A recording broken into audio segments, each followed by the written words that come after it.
My question is about the Supreme Court. I'm shocked. What recourse do you have if Leader McConnell blocks a vote on your Supreme Court nominee? And do you think that if you choose someone moderate enough that Republicans might change course and schedule a vote? And as you consider that choice and who to nominate, what qualities are important to you and is diversity among them? Thank you.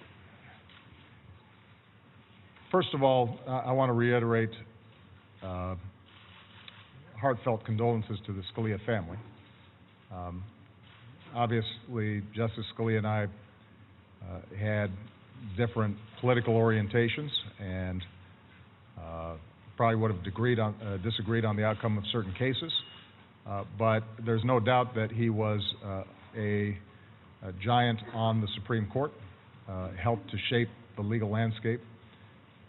He was, by all accounts, a good friend and loved his family deeply. And so, you know, it's important before we rush into all the politics of this to take stock of somebody who made enormous contributions to the United States. And we are grateful not only for his service, but for his family's service.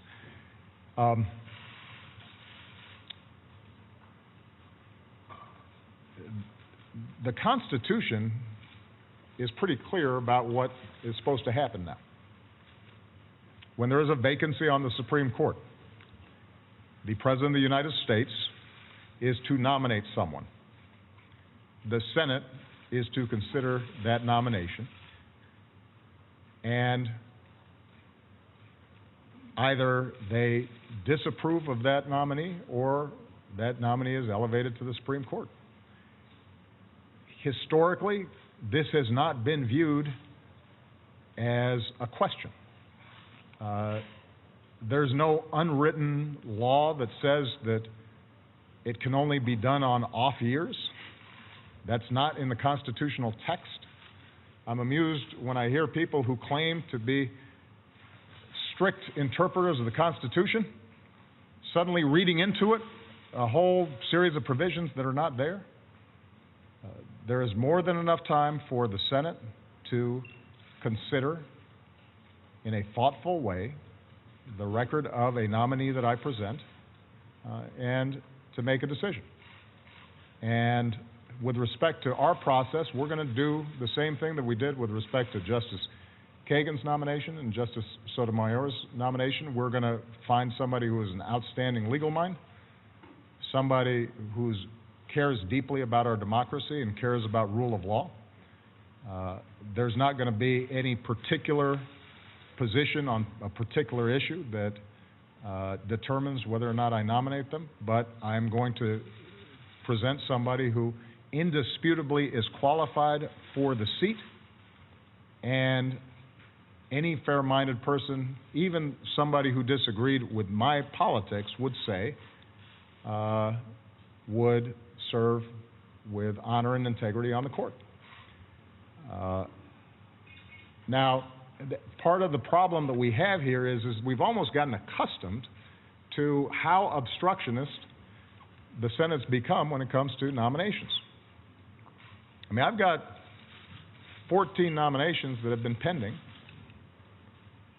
that were unanimously approved by the Judiciary Committee. So Republicans and Democrats on the Judiciary Committee all agreed that they were well qualified for the position. And yet we can't get a vote on those individuals. So in some ways, this argument is just an extension of what we've seen in the Senate generally, and not just on judicial nominees. The basic function of government requires that the President of the United States, in his or her duties, has a team of people, cabinet secretaries, assistant secretaries, that can carry out the basic functions of government. It requires, the Constitution requires, that we appoint judges so that they can carry out their functions as a separate branch of government. And the fact that we've almost grown accustomed to a situation that is almost unprecedented, where every nomination is contested. everything is blocked, regardless of how qualified the person is, even when there's no ideological objection to them. Certainly where there are no disqualifying actions by the nominee that have surfaced.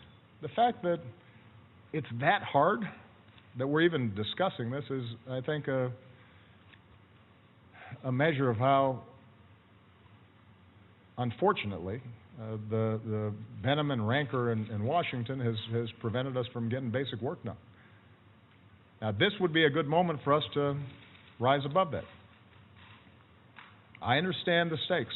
I understand the pressure that Republican senators are undoubtedly under. I mean, the fact of the matter is that what the issue here is that the court is now divided on many issues. This would be a deciding vote, and there are a lot of Republican senators who are going to be under a lot of pressure from various special interests and various constituencies and many of their voters to not let any nominee go through, no matter who I nominate. But that's not how the system's supposed to work. That's not how our democracy is supposed to work. I intend to nominate in due time a very well-qualified candidate. If we are following basic precedent, then that nominee will be presented before the committees, the vote will be taken, and ultimately they'll be confirmed. Justice Kennedy, when he was nominated by Ronald Reagan, in Ronald Reagan's last year in office, a vote was taken, and there were a whole lot of Democrats who I'm sure did not agree with Justice Kennedy on his position on a variety of issues. But they did the right thing. They confirmed him. And if they voted against him, they certainly didn't mount a filibuster to block a vote from even coming up. This is the Supreme Court, the highest court in the land.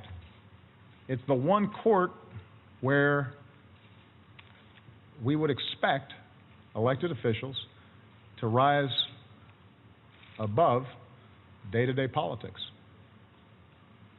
And this will be the opportunity for senators to do their job.